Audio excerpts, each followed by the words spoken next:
आप लोगों को संसद के बारे में पढ़ा रहा था, तो उसी को कंटिन्यू करते हुए उसके आगे के अनुच्छेद आज आपको पढ़ाएंगे। संसद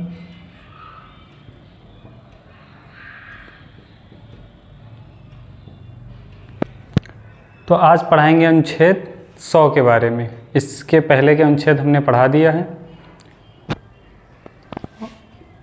अनुच्छेद 100, इसमें क्या दे रखा है? दोनों सदनों में मतदान, रिक्तियां तथा कोरम की पूर्ति के बिना ही संसद के कार्य करने के अधिकार। तो दोनों सदनों में मतदान कैसे होता है, रिक्तियों के बारे में और गणपूर्ति के बारे में यानी कोरम के बारे में अनुच्छेद 100 में उल्लेख किया गया है। दोनों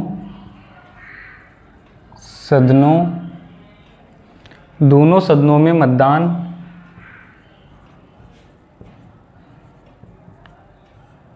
रिक्तियां, दोनों सदनों में मतदान, रिक्तियां तथा कोरम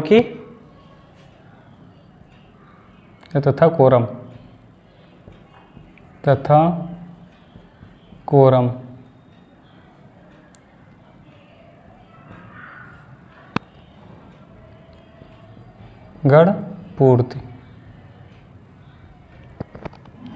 तो दोनों सदनों में मतदान, रिक्तियां तथा कोरम के बारे में किस अनुच्छेद में उल्लेख किया गया है? 100 में।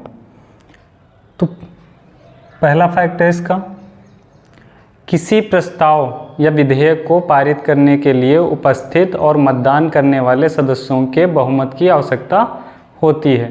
तो अगर कोई विधेयक है या कोई प्रस्ताव है, उसको पारित कराने के लिए जितने लोग उपस्थित होते हैं उनके मतदान करने पर बहुमत के आधार पर आवश्यकता होती है, यह किया जाता है। तो लिख लेते हैं, किसी प्रस्ताव या विधेयक, किसी प्रस्ताव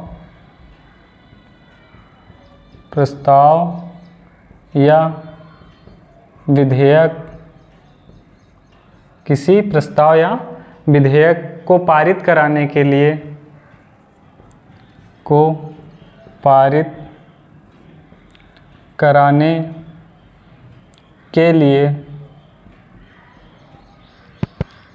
किसी प्रस्ताव या विधेयक को पारित कराने के लिए उपस्थित और मतदान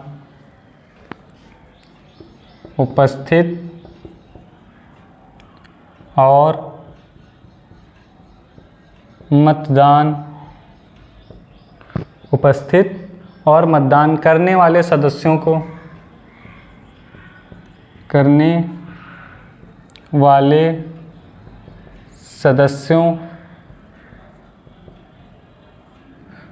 कोई विधेयक या कोई प्रस्ताव पारित कराने के लिए उपस्थित जो होते हैं सदस्य और मतदान करने वाले सदस्यों के बहुमत की आवश्यकता होती है, कि बहुमत की आवश्यकता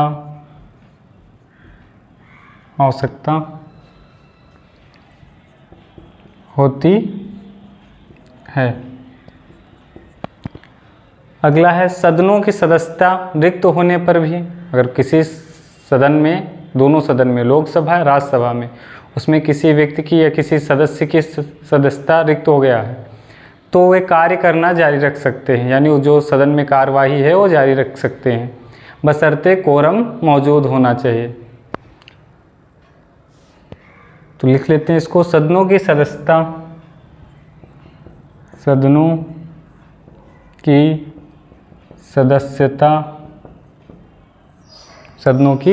सदस्यता रिक्त होने पर भी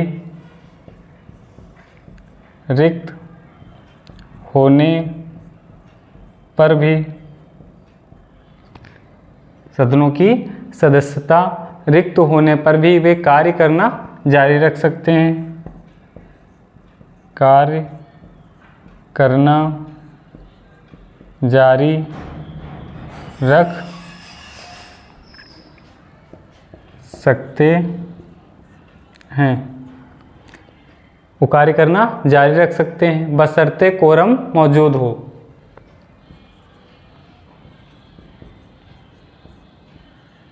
कोरम मौजूद हो, यानी कोरम होना चाहिए। अगर किसी सदस्य के या कई सदस्यों के स्थान रिक्त हैं तब भी वो सदन की कार्यवाही जारी रखी जा सकती है। यदि कोई व्यक्ति जो सदन का सदस्य नहीं है, यदि कोई व्यक्ति जो सदन का सदस्य नहीं है,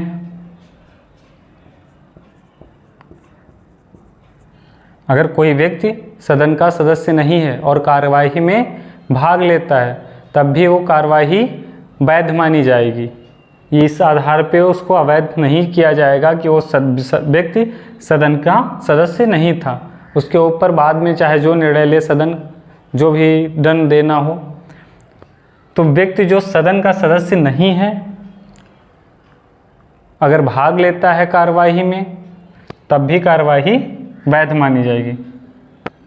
नहीं है कार्यवाही में फिर भी कार्यवाही में भाग लेता है, फिर भी कार्यवाही में भाग लेता है,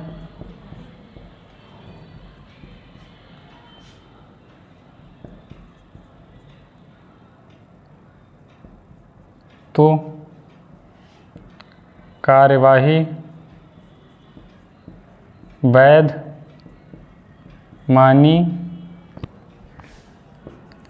जाएगी। तो सदनों में सदस्यता रिक्त यानी कि स्थान रिक्त होने पर भी कार्य वो जारी रख सकते हैं, लेकिन कोरम जो है कंप्लीट होना चाहिए, पूर्ण होना चाहिए। अगर कोई व्यक्ति जो सदन का सदस्य नहीं है अगर वो भी कार्यवाही में भाग लेता है तब भी वो कार्यवाही वैध मानी जाती है। अगला फैक्ट, सदन के किसी भी संसद के किसी भी सदन के लिए बैठक के लिए कोरम जो था गणपूर्ति आवश्यक है। ये हमने इसमें भी बताया है। यह सदन के कुल सदस्यों की संख्या का 10वां अंश होता है, यानी 1/10 होगी। तो संसद के किसी भी सदन संसद के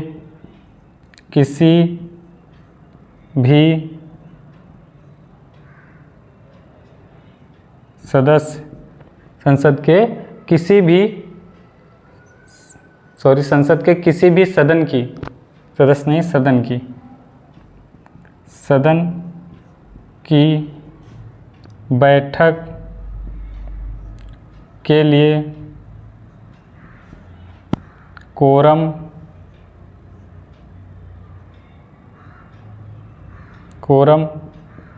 गणपूर्ति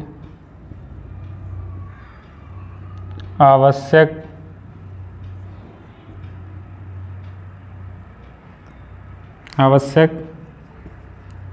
है। संसद के किसी भी सदन की बैठक के लिए कोरम गणपूर्ति आवश्यक है। यह सदन के कुल सदस्यों की संख्या का सदन के कुल सदस्यों की संख्या का 10वां हिस्सा या भाग होता है। अब उदाहरण से समझ लेते हैं।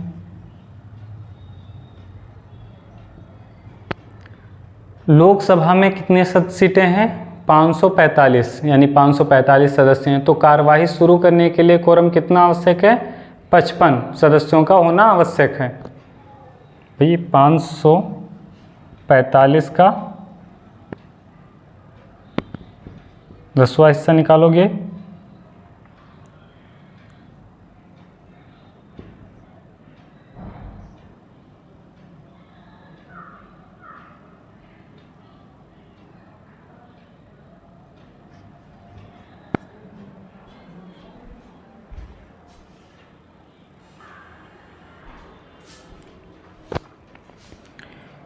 तो 545 का 10वां हिस्सा निकालोगे तो कितना हो जाएगा, 5 से कट जाएगा, 1 0 45, 5 दूनी 10, 2 एकम 2, 2 पंचे 10, 2 चौको 8, 2 पंचे 10, यानी ये आ गया 54.5।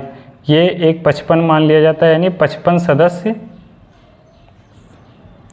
आवश्यक हैं गणपूर्ति के लिए। तो लिख लेते हैं,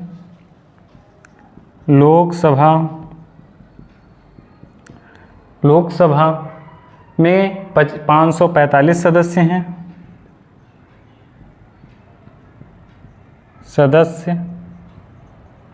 हैं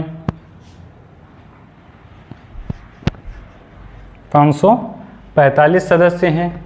तो कार्यवाही शुरू करने के लिए, तो कार्यवाही शुरू करने के लिए, कार्यवाही शुरू करने के लिए 55 कोरम 55 सदस्य होने चाहिए। कितने सदस्य होने चाहिए, 55 सदस्य होने चाहिए या होने आवश्यक हैं। इसी तरह राज्यसभा में कितने हैं, राज्यसभा में सदस्य, राज्यसभा में कितने सदस्य हैं, 245। तो इसका कोरम कितना होगा,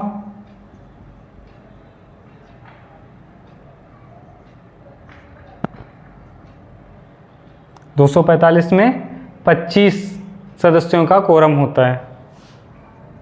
यानी तभी राज्यसभा की कार्यवाही शुरू की जा सकती है जब 25 सदस्य उपस्थित होंगे, और लोकसभा में तभी कार्यवाही शुरू की जा सकती है जब 55 सदस्य उपस्थित होंगे। इससे कम होंगे तब तक नहीं काम होगा, यानी स्थगित कर दी जाएगी लोकसभा। अब इसके अगला अनुच्छेद है 101, जिसमें है सीटों की रिक्तियों के बारे में।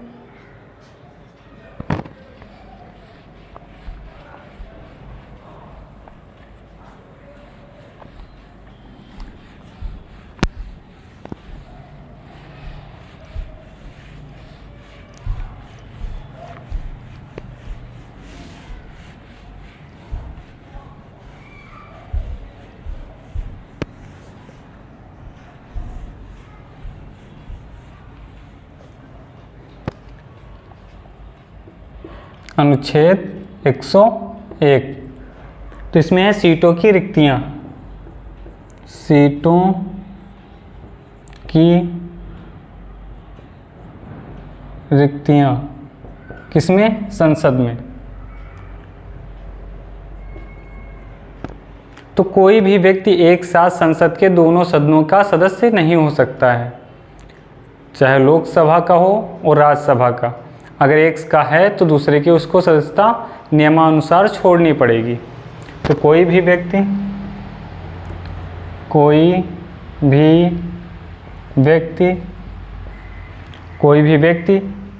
एक साथ संसद के दोनों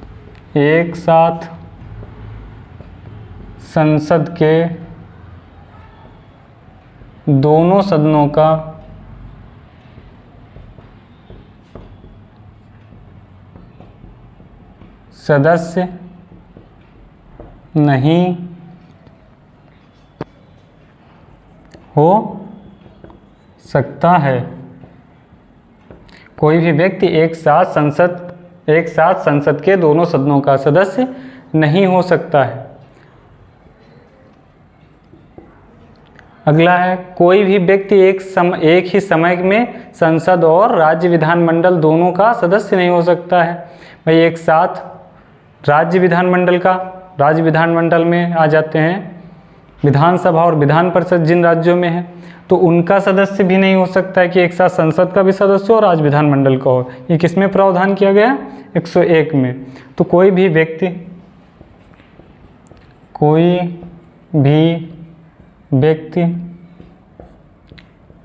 एक ही समय पर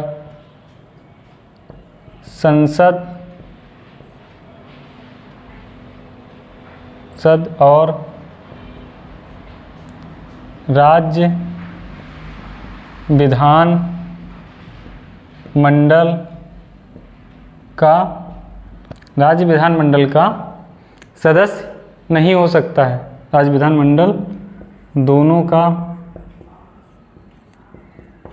सदस्य नहीं हो सकता है।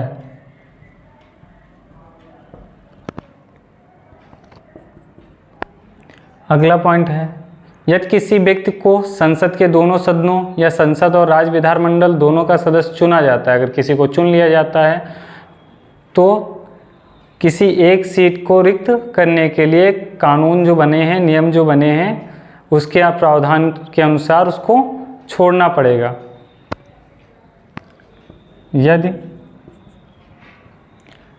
यदि किसी व्यक्ति को संसद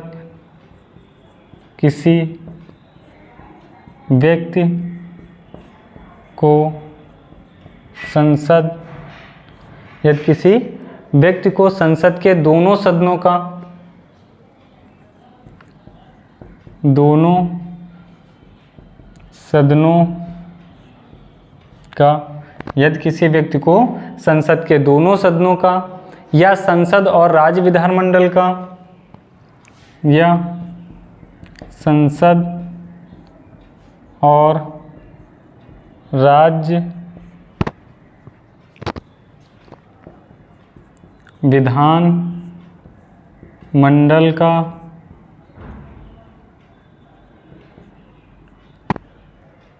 दोनों सदनों का या संसद और राज्य विधानमंडल का दोनों का सदस्य चुना जाता है।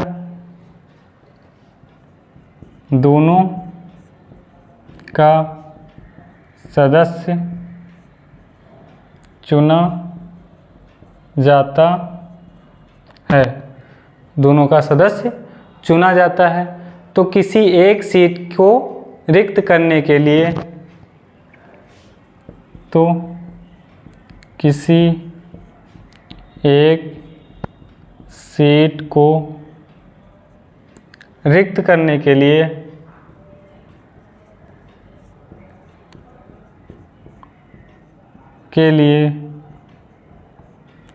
रिक्त करने के लिए कानून संसद के लिए जो कानून बने हैं,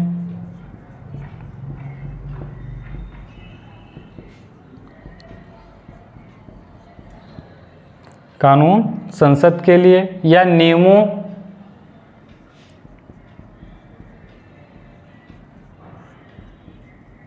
राष्ट्रपति के लिए, जो नियम राष्ट्रपति के लिए बने हैं और जो संसद द्वारा कानून बनाए गए हैं संसद के लिए, सदस्यों के लिए, द्वारा प्रावधान किया जाता है,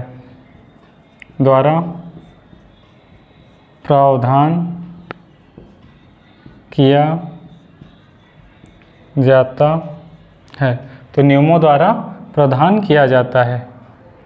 कानून या नियमों द्वारा प्रावधान किया जाता है कि कौन सी सीट उसको छोड़ना है। कोई सदस्य अपने हस्ताक्षर सहित अध्यक्ष या स्पीकर को पत्र लिखकर अपना पद त्याग सकता है। कोई भी व्यक्ति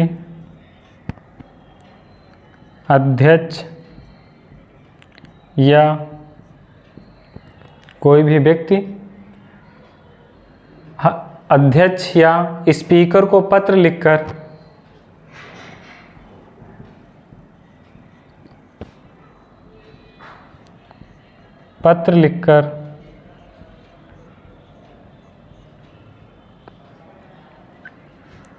हस्ताक्षर सहित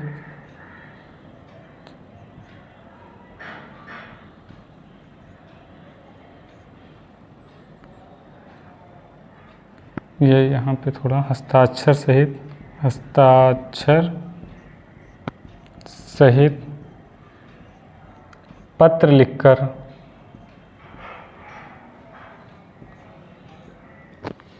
पत्र लिखकर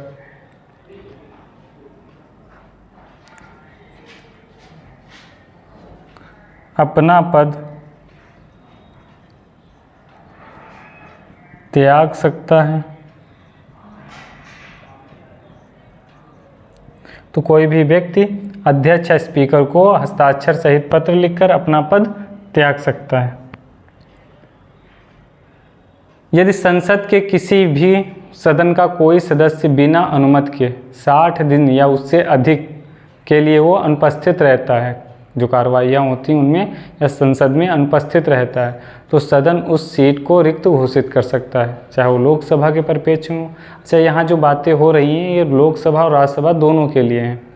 तो चाहे वो लोकसभा में हो चाहे राज्यसभा में, अगर 60 दिन से ज़्यादा के लिए वो गैप रहता है, नहीं उपस्थित रहता है, तो सदन उस सीट को रिक्त घोषित कर सकता है।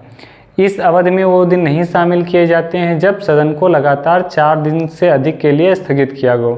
यानी 4 दिन से ज़्यादा के लिए अगर स्थगित किए कर दिया जाता है सदन को, तो वो दिन इस 60 दिन में काउंट नहीं होंगे। तो लिख लेते हैं, यदि संसद के किसी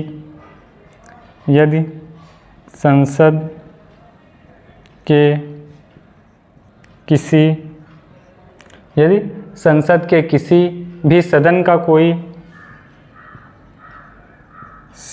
कोई सदस्य, यदि संसद के किसी भी सदन का कोई सदस्य बिना अनुमति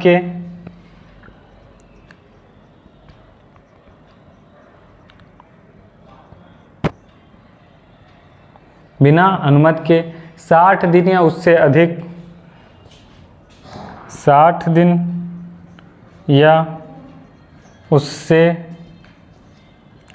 या उससे अधिक के लिए अनुपस्थित होता है,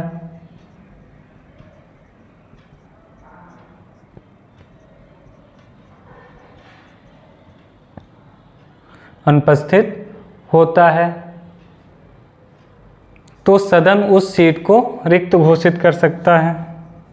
तो सदन उस सीट को रिक्त घोषित कर